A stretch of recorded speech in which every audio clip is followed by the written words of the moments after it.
আল্লাহ পাক বলেন, জেনে রাখো দুঃখ এবং কষ্টের সাথে রয়েছে সুযোগ আর সুবিধা, আর অসচ্ছলতার সাথে রয়েছে উদার সচ্ছলতা। জোরে কোন সুবহানাল্লাহ।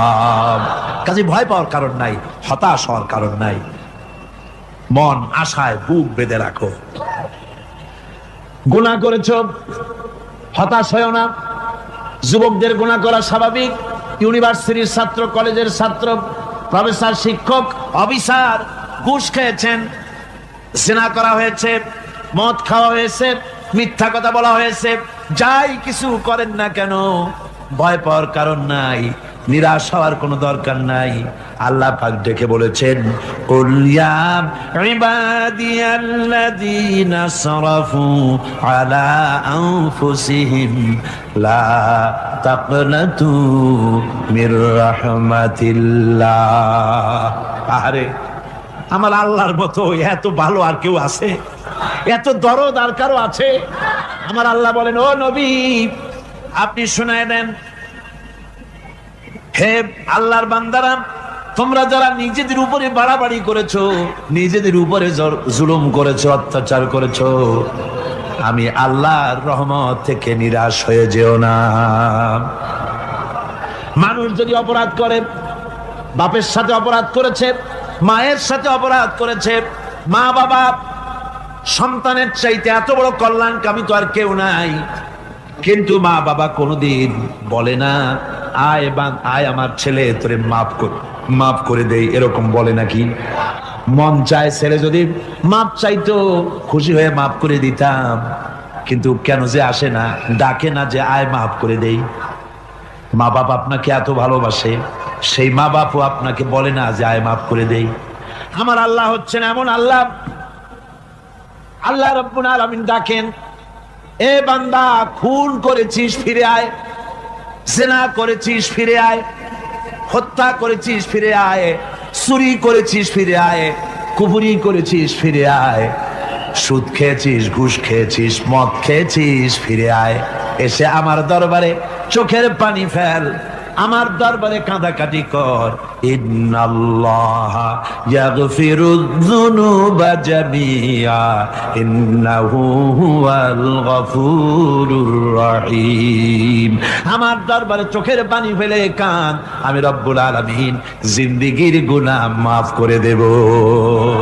সুবহানাল্লাহ কোন, সুবহানাল্লাহ কোন। আমার কাছে কাঁদ, চোখের পানি ফেল। আল্লাহ রাব্বুল আলামিনের কাছে বান্দার দুইটা ফোঁটা বেশি প্রিয়। একটা হলো জিহাদের ময়দানে যে রক্ত ফোঁটা দেওয়া হয়, এটা আল্লাহর কাছে প্রিয়। আর আল্লাহর ভয়তে গুনার জন্য লজ্জা করে, অনুশোচনা করে বান্দা যখন চোখের পানি ছেড়ে দেয়, আল্লাহর কাছে এটা অত্যন্ত প্রিয়। নবীজি বলেছেন, বান্দা যখন গুনার ভয়তে, আল্লাহর ভয়তে, জাহান্নামের ভয়তে অনুশোচনা করে যখন চোখ দিয়া পানি ছেড়ে দেয়, ওই চোখের পানি নাকের অর্ধেক আসতে না আসতে আল্লাহ রাব্বুল আলামিন বান্দারে মাফ করে দেয়। আল্লাহ বরদাস্ত করতে পারেন না যে বান্দা কান্দুক। আমার ভাইরা, আল্লাহর রহমত এই পৃথিবীতে, আল্লাহর রহমতকে 100 ভাগ করা হয়েছে। আল্লাহর রহমতের কত ভাগ? এই 100 ভাগের 1 ভাগ সারা পৃথিবীতে ছড়াই দেওয়া হয়েছে। আর 99 ভাগ কার কাছে? আল্লাহর কাছে। একটা ভাগ দুনিয়া ছড়ানো হয়েছে আদম আলাইহিস সালাম থেকে নিয়ে এই পর্যন্ত, এখান থেকে নিয়ে কিয়ামত পর্যন্ত পৃথিবীতে যত মানুষ আসবে, যত প্রাণী আসবে, তাদের মধ্যে প্রাণী জগতেও গাভী তার বাছুরকে ভালোবাসে, ঠিক কিনা? হাতি তার বাচ্চাকে ভালোবাসে, ঠিক কিনা? মুরগি তার বাচ্চাকে ভালোবাসে কিনা? প্রত্যেক মাই তার সন্তানকে ভালোবাসে মানুষের মতো। এই ভালোবাসা, স্নেহ, এই মমতা, এই করুণা, এই মহব্বত একটা ভাগ দুনিয়ায় দেওয়ার পর আপনি আর আমি যতটুকুন ভাগে পেয়েছি, সেই মহব্বতে, স্ত্রীর মহব্বতে অস্থির, মায়ের মহব্বতে অস্থির, সন্তানের মহব্বতে অস্থির। এখন চিন্তা করেন, একটা ভাগ সারা পৃথিবীতে বিতরণ করার পর যেটুক পেয়েছি, তাতে যদি এত মহব্বত হয়, তাহলে এর 99 ভাগ মহব্বত যে আল্লাহর কাছে জমা আছে, এই বান্দার জন্য তার কত মহব্বত, এই বান্দার জন্য কত করুণা, কত মহব্বত, কত দয়া। এজন্য আল্লাহ রাব্বুল আলামিন বলেছেন, নাব্বি ইবাদি আন্নি আনাল গফুরুর রহিম। ও আমার নবী, সুসংবাদ দিয়ে দাও, বান্দাদেরকে শোনায় দাও যে আমি আল্লাহ তাআলা ক্ষমাশীল আর দয়াবান। হুজুর কাঁদতেছিলেন। হযরত ওমর রাদিয়াল্লাহু তাআলা আনহু এসে দেখেন হুজুর একা কাঁদতেছে। হুজুর জিজ্ঞেস করছেন, হযরত ওমর জিজ্ঞেস করলেন, হুজুর আপনি কাঁদেন কেন একা একা? হযরত ওমর বলেন, আমি যখন প্রশ্ন করলাম নবীজি বললেন, আমার কাছে কিছু আগে জিবরাইল এসেছিলেন। জিবরাইল এসে আমাকে বললেন, আল্লাহ পাক বলেছেন, হে আমার নবী, ইসলামের ভিতরে থেকে যে সমস্ত মানুষগুলো ইসলামের ভিতরে থেকে চুল আর দাড়ি পাকায় দিছে, কিয়ামতের দিন এই লোকগুলারে আমি শাস্তি দিতে আমার শরম হবে। হযরত ওমর বলেন, হুজুর উম্মতের জন্য কত বড় খোঁজ খবর এটা, আর আপনি কাঁদতেছেন। হুজুর বলেন, ওমর তুমি জানো না আমার কান্নার কারণ ভিন্ন। আমার কান্নার কারণ হলো যে আল্লাহ রাব্বুল আলামিন কিয়ামতের দিন দাড়ি চুল পাকা বান্দারে শাস্তি দিতে শরম করবেন। সেই দাড়ি চুল পাকা বান্দাগুলি আল্লাহর সাথে নাফরমানি করতে শরম করে না। আমি এই লজ্জায় কাঁদতেছি। ভাইরা, হুজুর আল্লাহ পাক বলেন, আমার নবী, রাতের আধারে যখন একটা বুড়া আমার দরবারে হাত উঁচু করে, একটা বুড়া মানুষ রাতের আধারে যখন আমার দরবারে হাত উঁচু করে আর যখন বলতে থাকে, রব্বুল আলামিন আমার পেছনের জীবনটা বড় খারাপ করেছি, এমন কোন কাজ জীবনে করি নাই যা তোমার কাছে কিছু দাবি করতে পারি, সব রকমের নাফরমানি করেছি, আজ আমি বুড়া হয়ে গেছি, কামাই করতে পারি না, ছেলে আমাকে চোখে দেখতে পারে না, পুত্রবধূ আমাকে ঘরে জায়গা দেয় না, আমার স্ত্রী আমাকে দেখতে পারে না, রোজগার করতে পারি না, হাঁটতে পারি না, চলতে পারি না, সবার কাছে আমি তিতা হয়ে গেছি, আমি দাঁড়াতে পারি না, কোমরে ব্যথা পাই, হাঁটুতে ব্যথা পাই, চলতে পারি না, কানে শুনতে পাই না, চোখে দেখতে পারি না, আর তোমার কাছে কিছু চাইয়া নেব এমন ভালো কাজও করি নাই। এইভাবে যখন বান্দা কাঁদতে থাকে আমার দরবারে, ও আমার হাবিব আমার রহমতের দরিয়ায় জোশ মেরে যায়, আমার শরম হয় এই বুড়াটারে কেমনে খালি হাতে ফিরাইয়া দেই। সুবহানাল্লাহ, সুবহানাল্লাহ। আমার আল্লাহর এত দয়া, আমার আল্লাহর এত মায়া, এত মহব্বত। আমার আল্লাহ রাব্বুল আলামিন বলেন, ওয়াইযা সালাকা ইবাদি আন্নি ফাইন্নী করিব। আমার হাবিব, আমার বান্দা আমার ব্যাপারে প্রশ্ন করে, আমি বান্দার একদম নিকটে। কোরআন শরীফের ভিতরে যত জায়গায় রাসূলকে বলা হয়েছে সুয়ালের কথা, আপনাকে প্রশ্ন করা হয়, আল্লাহ তার জবাব কুল এই কথা বলে জবাব দিয়েছেন। যত জায়গায় সুয়াল এসেছে, যেমন কোরআনে কারীমের মধ্যে আল্লাহ পাক বলেন, ওয়ায়াসআলুনাকা আনিল মাহিদ, মেয়েদের হায়েজ সম্পর্কে জিজ্ঞাসা করা হয়, কুল হিয়া আযা, হে নবী আপনি বলুন। এভাবে করে কুল দিয়ে জবাব দেওয়া হচ্ছে। আবার প্রশ্ন করা হচ্ছে, ওয়ায়াসআলুনাকা আনিল আনফাল, এই গনিমতের মাল সম্পর্কে হুজুর আপনাকে, হে নবী আপনাকে প্রশ্ন করা হয়। আল্লাহ কুল দিয়া জবাব দিলেন। আল্লাহ বলেন আপনি বলেন।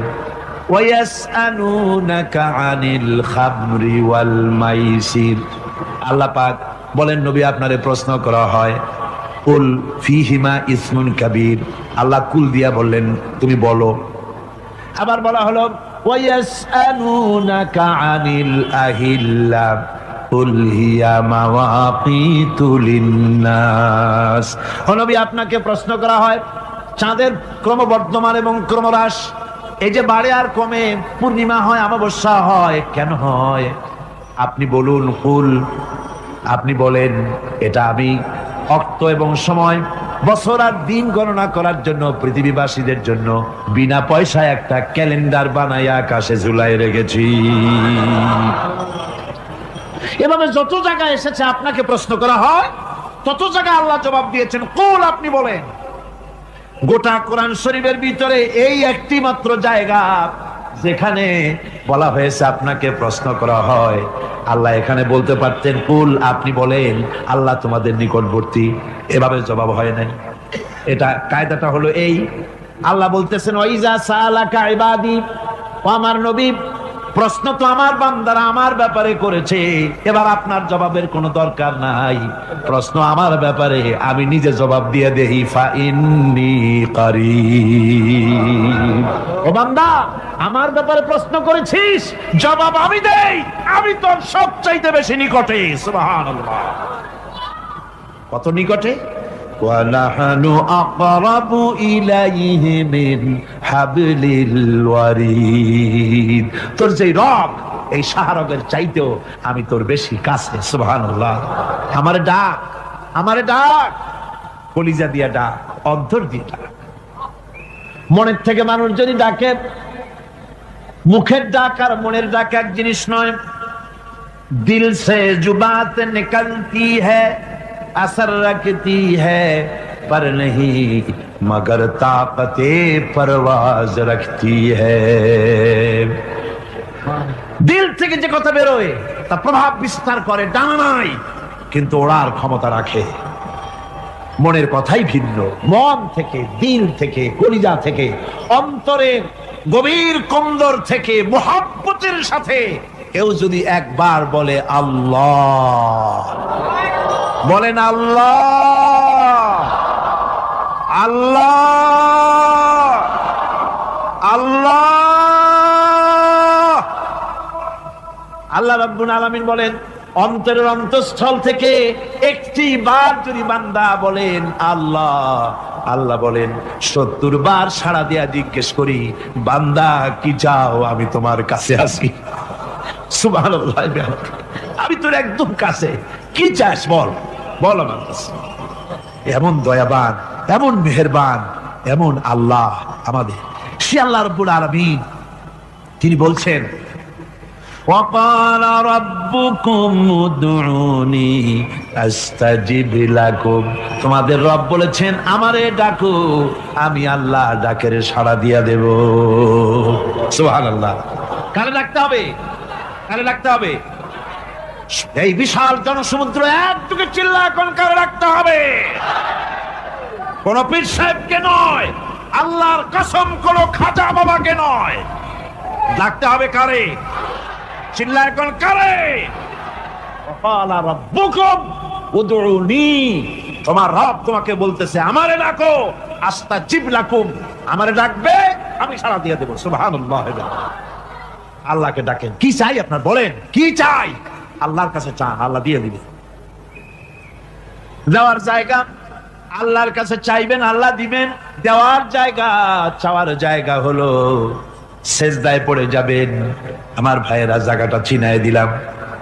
মাজারে যাওয়া লাগবে না, কবরে যাওয়া লাগবে না, 2 রাকাত নামাজ পড়ে সেজদায় পড়ে গিয়া যত বিপদ আছে, মুসিবত আছে, সেজদার মধ্যে চোখের পানি ছেড়ে দেন আর কেন্দে কেন্দে জীবনের কথা বলেন। আল্লাহ রাব্বুল আলামিন আপনার আওয়াজ শুনবেন আর দোয়া কবুল করে নিবেন।